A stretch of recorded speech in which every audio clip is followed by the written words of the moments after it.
Second thing that's going to happen when you teach God's law, the Reformers said, they'll become aware of what right and wrong is, but it's also going to compel many people to come running to the cross of Jesus Christ. And this is where you preach the gospel, the good news of Christianity. Because here's the thing, the more people hear about God's laws, the more they hear about God's standards, the more they're going to realize, if they've got half a brain and they're halfway honest, is that they've fallen far short of those standards. And that if God is as holy as we say He is, there's no way that I'll see a day in heaven if things remain as they are. That what I deserve is not His heaven, but I deserve His judgment. You preach the law, you're going to be helping people to understand that. And that's where the gospel comes in. You see, God knows we've blown it. And God knows that we'll continue to blow it if things remain as they are. But that's why God became human in Jesus Christ. And He came to this earth, and He did what we couldn't do. He kept every one of God's laws perfectly.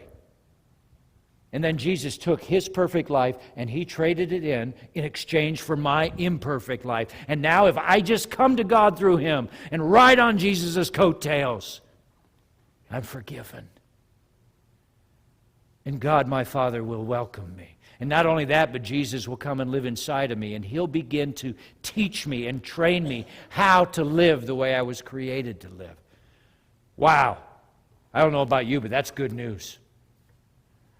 But the problem today is we don't preach the law anymore. We preach only the gospel, if we even do that. We even have popular and influential preachers like Andy Stanley today, who are telling us that we need to unhitch ourselves from the Old Testament. Now, I respect Andy Stanley, son of Charles Stanley. He's had a prolific ministry and done a lot of good, but when he started saying this a year ago, I couldn't believe what I was hearing. We need to unhitch ourselves from the Old Testament. We need to stop preaching the Ten Commandments and preach only the Sermon on the Mount. And stop preaching the cross and only preach the resurrection, Andy Stanley says. Well, Andy, you've got to think theologically, because if you're going to preach the Sermon on the Mount, that's built on God's laws. Jesus said that, you've heard it said, you shall not commit adultery. But I say to you, if you look at a woman lustfully, guess what? You've broken the law. Andy, Sermon on the Mount, yeah, let's preach it. And the resurrection. Only the resurrection. And Andy's point is, we preach only the love of God, people will come flocking into the church. No, they won't.